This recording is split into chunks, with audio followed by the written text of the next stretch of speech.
Hey, what's up everyone? Welcome back to the channel Online Commerce Connection. I am Renu Burman. Let's start. Come on that topic. हमारा आज का topic है theories of international business. कौन कौन सी theories है? देखो, theories को दो पार्ट्स में डिवाइड किया गया है, क्लासिकल थ्योरी एंड आपकी मॉडर्न थ्योरी। क्लासिकल थ्योरीज कौन सी है? वो थ्योरीज जो आपके पुराने टाइम जब से बार्टर सिस्टम स्टार्ट हुआ उससे पहले से भी हमारे इकोनॉमिक्स ने बहुत टाइप की थ्योरी दी हुई है, वो क्लासिकल थ्योरीज में आएंगी। उन्हीं थ्योरीज को मॉडर्नाइज करके जो थ्योरीज बनी है उनको आप मॉडर्न थ्योरी में लेके आते हैं। तो अभी हम क्लासिकल थ्योरी से स्टार्ट। जो हमारी थ्योरी है, थ्योरी ऑफ मर्केंटिलिज्म, क्या है? कहता है एक नेशन की वेल्थ को तभी जाना जाएगा, तभी उसकी वेल्थ को ज्यादा माना जाएगा अगर उसके पास गोल्ड एंड सिल्वर का भंडार है, तभी वो बिजनेस, तभी वो नेशन स्ट्रोंग माना जाएगा। कहता है ऐसे कैसे भाई साहब? कहता है अगर कोई बिजनेस है या फिर कोई अगर नेशन है उसके पास गोल्ड और सिल्वर ज्यादा अमाउंट में है तो इट मीन्स उसके पास कैपेबिलिटी है कि वो ज्यादा से ज्यादा चीजों को एक्सपोर्ट कर पाता है, ज्यादा प्रोडक्शन कर पाएगा, प्रोडक्शन करके एक्सपोर्ट कर पाएगा। ठीक है, कहता है, देखो पढ़ो बेटा, थ्योरी ऑफ मर्केंटिलिज्म कहती है wealth of nation by the size of gold and silver treasure. कहता है एक नेशन के पास गोल्ड और सिल्वर का एक भंडार है, उसी भंडार से उस नेशन की फाइनेंशियल वेल्थ यहाँ पे मानी जाती है। जितना उसके पास गोल्ड सिल्वर होगा उतना ही वो देश फाइनेंशियली वेल्थ होगा। ठीक है, कहते ओके, समझ में आ गया। और थ्योरी क्या बोलती है? कहते थ्योरी बोलती है अगर आपके पास गोल्ड और सिल्वर ज्यादा है तो आप एक्सपोर्ट को इनकरेज करते हैं, मीन ज्यादा प्रोडक्शन करते हैं और उसको बाहर बेचते हैं। बट ए थ्योरी ये क्या बोलती है? कहता है ये इंपोर्ट को डिस्करेज करती है। Main focus on this theory on export and discourage import. क्या मकसद है थ्योरी का? आपके एक्सपोर्ट को बढ़ाना, इनकरेज करना एंड इंपोर्ट को डिस्करेज करना, इस मेन थ्योरी का यहाँ पे काम है। कहते क्या क्या इस थ्योरी में क्या है? कहते थ्योरी में सब कुछ अच्छा है भाई साहब। इन्होंने एक छोटा सा एक पॉइंट ले लिया, छोटे से पॉइंट के यहाँ पे क्या पॉइंट लिया? गोल्ड और सिल्वर ट्रेजर। जिस कंट्री के पास, जिस नेशन के पास गोल्ड और सिल्वर ज्यादा है तो वो यहाँ पे अपना बिजनेस अच्छे से स्टैंड कर पाएगी और इतनी कैपेबल है कि ज्यादा प्रोडक्शन कर पाए, इतनी कैपेबल है कि ज्यादा एक्सपोर्ट कर पाए। बट वो इंपोर्ट करने के लायक यहाँ पे हम उसको नहीं छोड़ेंगे क्योंकि हमने यहाँ पे डिस्करेज कर रखा है इंपोर्ट को। बट इसके लिमिटेशंस क्या है? बाकी सुनने में तो सब अच्छा लग रहा है, पर लिमिटेशंस क्या है? देखो, वो गोल्ड कितने टाइम तक रहेगा? नहीं ना, गोल्ड को यूज करेंगे, प्रोडक्शन करेंगे, गोल्ड को मनी में कन्वर्ट करेंगे, प्रोडक्शन करेंगे, प्रोडक्शन करके क्या चाहते हैं ये? कहते हैं जब हम प्रोडक्शन बाहर बेचते हैं, अपनी प्रोडक्शन को बाहर बेचते हैं तो वहां से हम मनी नहीं लेते, वहां से भी हमें क्या चाहिए? गोल्ड के फॉर्म में ही यहाँ पे हमें मनी चाहिए। ठीक है, तो गोल्ड के बदले गोल्ड हमें यहाँ पे चाहिए, प्रोडक्शन के बदले हमें यहाँ पे गोल्ड चाहिए, ये थ्योरी बोलते हैं। बट लिमिटेशंस क्या है? कहते हैं ये कितने टाइम तक चलेगा? जो ये बिजनेस ट्रेड आप गोल्ड और सिल्वर के बदले में कर रहे हैं ये शॉर्ट रन है, ये लंबे टाइम तक नहीं चलने वाला है। और दूसरी बात क्या है?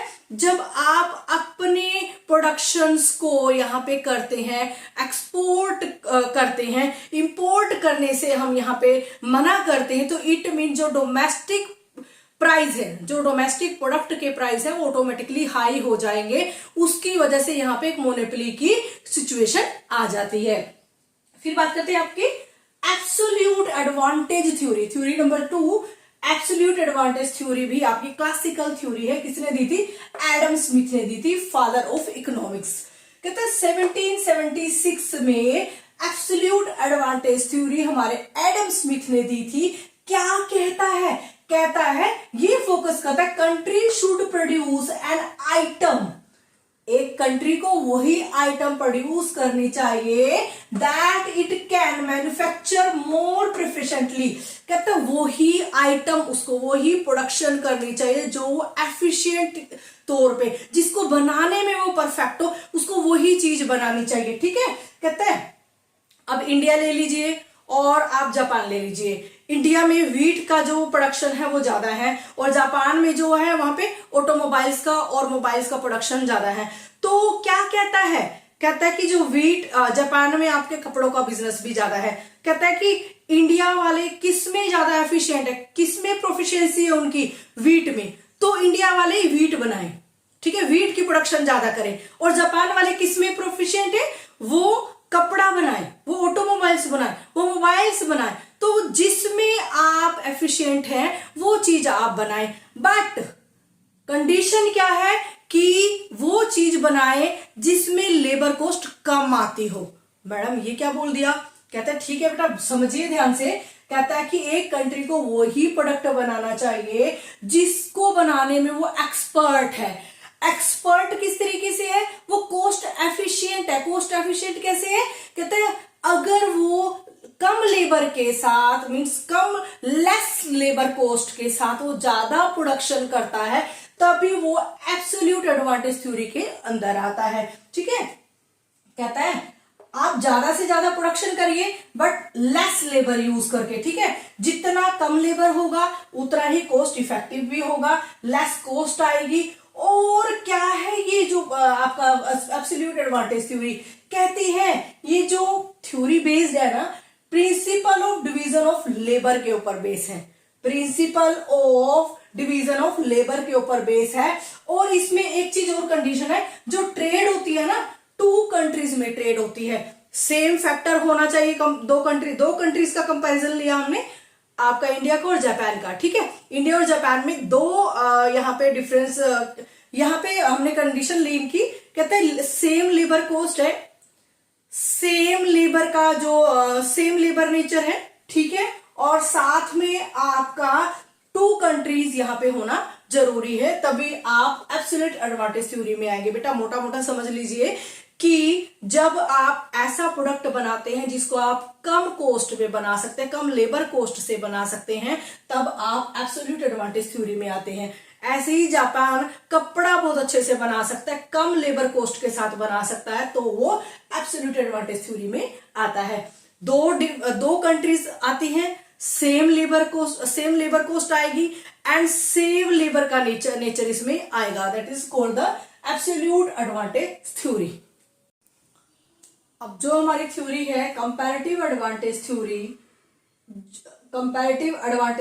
डेविड रिकार्डो ने 1817 में दी थी। और कौन सी थ्योरी को डेविड ने क्रिटिसाइज किया, जो हमने लास्ट थ्योरी पढ़ी है आपकी एब्सोल्यूट एडवांटेज थ्योरी, ठीक है, उसको क्रिटिसाइज किया हमारे डेविड रिकार्डो ने। डेविड रिकार्डो क्या कहता है, कहता है कि अगर एक नेशन इतना एफिशिएंट है, उसके पास इतने रिसोर्सेस हैं कि वो ज्यादा प्रोडक्ट बना सकता है, तो वो बनाए। जितने ज्यादा प्रोडक्ट वो बनाएगा उतने प्रोडक्ट को वो एक्सपोर्ट करेगा। ठीक है, बट कहते हैं इंडिया, अभी एक एग्जांपल के थ्रू आपको बताते हुए थे, एक इंडिया है और एक आपका यूएस है। इंडिया जो है 7 रिसोर्सेज से वो वीट बनाता है और 4 रिसोर्सेज से वो चाय बनाता है, टी बनाता है। ठीक है, ऐसे ही यूएस है 11 रिसोर्सेज से वो आपका वीट बनाता है और 10 रिसोर्सेज से वो आपका टी बनाता है। तो मोर एफिशिएंट कौन सी कंट्री हुई दोनों में से? India is the more efficient country according to comparative advantage, क्योंकि उसके पास क्या है, उसके पास रिसोर्सेज है बट वो कम रिसोर्सेज को यूज करके ज्यादा प्रोडक्शन दे रहा है, और इसी को ही यहाँ पे हम कंपैरेटिव एडवांटेज थ्योरी बोलते हैं। इस कंपैरेटिव एडवांटेज थ्योरी में कुछ चीजें फोकस करने लायक है। कहते हैं कि ठीक है, दो कंट्री हम ले रहे हैं, इंडिया और यूएस ले रहे हैं, कहते हैं सेम प्रोडक्ट बनाएंगे, वो दोनों कंट्री सेम प्रोडक्ट बनाएंगी और डिफरेंट टेक्नोलॉजी से बनाएंगी। ठीक है, जो ज्यादा अच्छा प्रोडक्ट बनाएगी, ज्यादा प्रोडक्शन करेगी, कम कॉस्ट से करेगी, वो ही कंपैरेटिव एडवांटेज थ्योरी में आएगी, वो ही इसका बेनिफिट उठा पाएगी। कहते हैं और एक चीज यहाँ पे बोली गई है कंपैरेटिव एडवांटेज थ्योरी में, अपॉर्चुनिटी कॉस्ट को यहाँ पे फोकस किया गया। अपॉर्चुनिटी कॉस्ट क्या है? मान लीजिए एक प्रोडक्ट आपका, एक रिसोर्सेज 500 का, किसी प्रोडक्ट को बनाने के लिए आपके 500 यूनिट्स लगते हैं और एक पे लगता है 400, बट जो 500 यूनिट वाले रिसोर्सेज को आप सिलेक्ट करते हैं, इट मींस आपकी जो अपॉर्चुनिटी उस प्रोडक्ट कॉस्ट को के लिए आई है क्या है, 500 माइनस 400 इज इक्वल टू 100। ठीक है, 500 माइनस 400 इज इक्वल टू 100। ये आपकी उस प्रोडक्ट की अपॉर्चुनिटी कॉस्ट है, क्योंकि आपने उस प्रोडक्ट को बनाने के लिए अपने रिसोर्सेज को लगाया है। क्या कॉन्सेप्ट है यहाँ पे? दो कंट्री है, ठीक है, सेम टाइप का प्रोडक्ट बनाए और डिफरेंट टेक्नोलॉजी का यूज करें और अपॉर्चुनिटी कॉस्ट यहां पे आती है, देन इसी थ्योरी में आपका रेशो कॉन्सेप्ट भी अप्लाई होता है। फिर बात करें हेक्सर-ओलिन थ्योरी। हेक्सर जो है 1999 में ये थ्योरी लेके आया था, और उसके बाद आपका ओलिन ने भी 1933 में इसी थ्योरी को एक्सप्लेन किया था। कहते क्या कहता है? कहते अगर कोई जो कंट्री है, अगर कोई कंट्री है, उस कंट्री के पास फैक्टर्स की अबंडेंस ज्यादा है। अब ये फैक्टर थ्योरी मानी जाएगी, आपकी फैक्टर थ्योरी है ये। इसको फैक्टर एंडोमेंट थ्योरी भी बोला जाता है। कहता है कि क्या कौन कौन से फैक्टर? कहते हैं कैपिटल, लेबर। देखो अभी जो लास्ट आपके कंपैरेटिव एडवांटेज थ्योरी में सिर्फ लेबर का ही यहाँ पे यूज हो रहा है। ए वन फैक्टर थ्योरी अब तक चली हुई थी, यहाँ पे आपके टू फैक्टर थ्योरी स्टार्ट हो गई है। कहते हैं अब बार बार लेबर कॉस्ट कम करे, लेबर कॉस्ट कम करे। नहीं भाई, लेबर के अलावा भी और सारे फैक्टर्स भी हैं जिनको आप प्रोडक्शन करने के लिए यूज करते हैं। कहते कौन से हैं? कहते कैपिटल फैक्टर भी होता है जो आपके प्रोडक्शन के लिए यूज होता है, ठीक है। उन्हीं दो फैक्टर्स के बिहाफ पे आपकी टू फैक्टर थ्योरी इसको बोला जाता है, फैक्टर एंडोमेंट थ्योरी भी इसको बोला जाता है।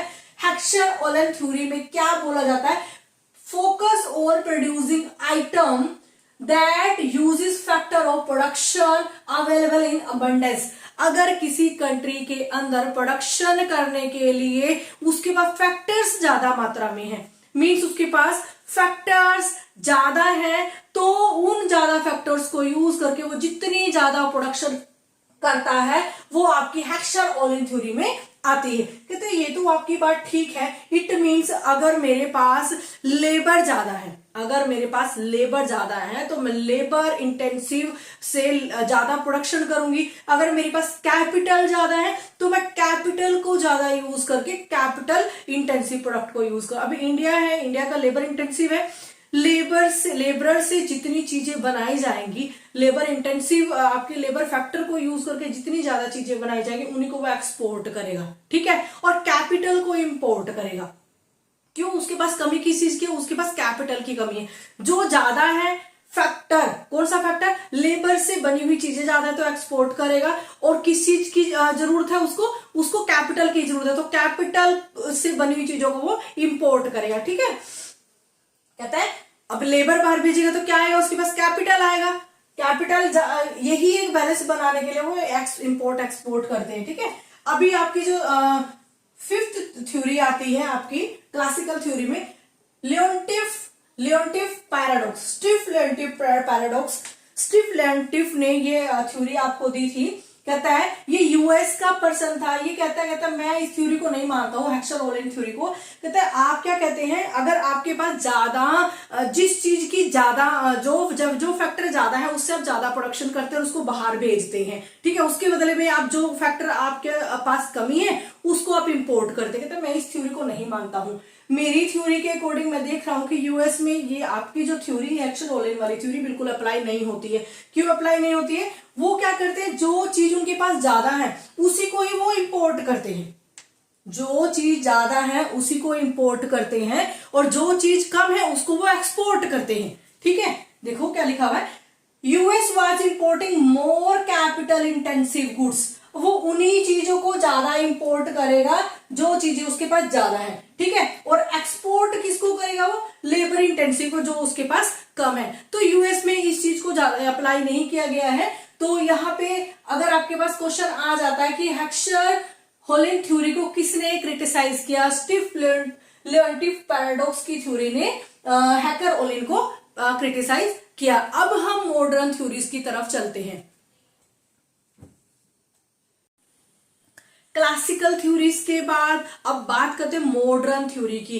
क्लासिकल थ्योरी बेस्ड हमारी नेशन के, फुल नेशन के, नेशन क्या करता है, कैसे इंपोर्ट एक्सपोर्ट करता है, कैसे अपनी वैल्यू को बढ़ाता है। कहीं पे लेबर कॉस्ट को आपने कम दिखाया गया था, अगर कम लेबर कॉस्ट तो ज्यादा इफेक्टिव आप माने जाते, कॉस्ट एफिशिएंट आप माने जाते। कहीं पे आपको गोल्ड इकट्ठा करना था। तो बहुत सारी थ्योरीज आप क्लासिकल थ्योरीज में पढ़े हैं।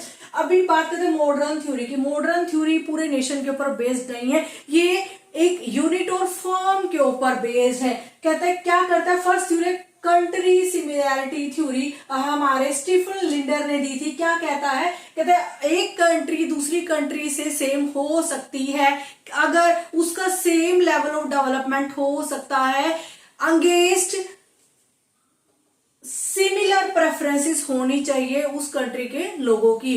प्रेफरेंसेस टेस्ट अगर सेम है तो उसकी डेवलपमेंट उस कंट्री की तरह हो सकती है जो कंट्री इनके जैसी सेम डेवलपमेंट के फेस में चल रही है। क्यों चल रही है, क्योंकि वहां के लोगों का टेस्ट प्रेफरेंसेस भी इस कंट्री के लोगों के टेस्ट प्रेफरेंसेस की तरह ही है। तो same level of development, similar preferences. फिर बात करते हैं product life cycle theory. Product life cycle theory क्या है, तो इस देखो वैसे तो हमारे प्रोडक्ट के 4 स्टेजेस होते हैं, कहीं में 5 भी होते हैं, बट यहाँ पे 3 स्टेजेस थ्योरी यहाँ पे मानी गई है। New product, mature product and standardised product. ये हमारे रेमंड वर्नम ने थ्योरी दी थी। ये प्रोडक्ट बेस्ड है, मीन्स एक फर्म का आप एक फर्म की प्रोडक्शन को, एक फर्म की वैल्यू कैसे बढ़ती है, उसके प्रोडक्ट लाइफ साइकिल की वजह से बढ़ती है। फिर एक ग्लोबल स्ट्रेटेजिक राइवलरी थ्योरी, बहुत इंपॉर्टेंट थ्योरी है। कहते हैं ग्लोबल स्ट्रेटेजिक राइवलरी थ्योरी 1980 में पोल और कैल्विन ने दी थी। कहता है एक, और ये जो थ्योरी है पूरे एमएनसी के ऊपर बेस्ड है। एमएनसी जो फर्म्स होती हैं, जो कंपनीज होती है, बड़ी बड़ी जो बिजनेस होते हैं, उनके ऊपर बेस्ड है। एक एमएनसी कंपनी मार्केट में खड़े रहने के लिए कौन कौन सी स्ट्रेटेजिक लगाती है, कौन कौन सी स्ट्रेटेजी, कौन कौन से प्लान करती है कि वो अपने कंपटीटर को वहां पे आने से बैरियर लगा दे, आने से उसकी रोक लगा दे। तो यहाँ पे बैरियर ऑफ एंट्री भी यहाँ पे मेन पॉइंट आपका फोकस करता है। क्या कहता है, एमएनसी कंपनी वो सारे काम करती है, वो स्ट्रेटेजिक लगाती है, वो ऐसी ऐसी स्ट्रेटेजी लगाती है कि वो ग्लोबल मार्केट में अपना प्लेस बना के रखे। कहते क्या है, कहता है एक कंपनी कॉम्पिटिटिव एडवांटेज तब लेती है अगर वो ग्लोबल इंडस्ट्री, अगर वो ग्लोबल फर्म है। ठीक है, एक इंडस्ट्री कॉम्पिटिटिव एडवांटेज तब लेती है अगर वो ग्लोबल फर्म है। ग्लोबल फर्म का मतलब क्या है कि वो इंटरनेशनल लेवल पे बिजनेस करते हैं, जहां पे भी वो बिजनेस कर रही है वहां पे वो एक तगड़े कॉम्पिटिटर की तरह खड़ी हुई है। बहुत सारी स्ट्रेटेजी, जैसे एक स्ट्रेटेजी में हो गया उसका एक ट्रेडमार्क, लोगो हो गया, कॉपीराइट हो गया। तो जैसा प्रोडक्ट वो बना रहे कोई दूसरा वो बनाएगा नहीं। ठीक है, अगर दूसरा बनाएगा तो वो सेम नाम से नहीं बना सकता। ये भी एक यहाँ पे एक कॉम्पिटिटिव एडवांटेज उसका यहाँ पे आ जाता है। कहता है ये मेन थ्योरी आपकी है बेस्ड ऑन एमएनसी। क्या बताया इस थ्योरी में कि कॉम्पिटिटिव एडवांटेज लेती है कंपनी दूसरे कंपटीटर से बेटर कैसे काम करती है। हर वो काम करती है जो मार्केट में उसको बेटर दिखाए अपने कंपटीटर से। उसी थ्योरी को ग्लोबल स्ट्रेटेजिक राइवलरी थ्योरी बोलते हैं। फिर आती है porter national competitive theory. Porter national competitive advantage theory क्या है, हमारे माइकल पोर्टर ने ये थ्योरी दी थी। इस थ्योरी में जो बिजनेस सेगमेंट है, जो आपके बिजनेस की ग्रोथ है, वो बहुत सारी चीजों के ऊपर डिपेंड करती है। किसके ऊपर डिपेंड करती है, आपकी इनोवेशन के ऊपर। आप नई नई टेक्नोलॉजी यूज करते हैं, नए नए मेथड यूज करते हैं प्रोडक्ट को बनाने के, नए नए प्रोसेस को यूज करते हैं, और आप टाइम टाइम पे रेनोवेट करते रहते हैं। और आपकी जो डिमांड कंडीशन कैसी है, और आपकी जो लोकल मार्केट के रिसोर्सेस कैसे हैं, और आपकी कैपेबिलिटी कैसी है बिजनेस को लेके, वो सब आपके पोर्टर नेशनल कॉम्पिटिटिव एडवांटेज में आते हैं। अगर आप अपने बिजनेस को एक प्रॉपर स्टैंड करके रखना चाहते हैं, एक प्रॉपर पावरफुल यूनिट की तौर पे काम करना चाहते हैं, तो आपको इनोवेशन, प्रोसेस और आपके लोकल मार्केट के रिसोर्सेज को, अपनी फुल ऑफ कैपेबिलिटी को और अपने फैक्टर्स को, अपने रिसोर्सेज को प्रॉपर यूज करके आप मार्केट में कॉम्पिटिटिव एडवांटेज ले सकते हैं। ये हमारी क्लासिकल और मॉडर्न थ्योरीज का टॉपिक कंप्लीट हो गया, इंटरनेशनल बिजनेस का हमारा टॉपिक खत्म हो गया है। अब हम नई वीडियो में नेक्स्ट टॉपिक लेके आएंगे। तब तक के लिए thank you so much. Please video को शेयर, सब्सक्राइब और लाइक जरूर करिएगा। और जो भी इससे रिलेटेड डाउट्स हैं वो आप कमेंट में लिख के पूछ सकते हैं। हम जल्दी ही जब हमारा सिलेबस पूरा हो जाएगा तो हर टॉपिक से रिलेटेड हम यहाँ पे क्वेश्चंस की प्रैक्टिस करेंगे। Thank you so much.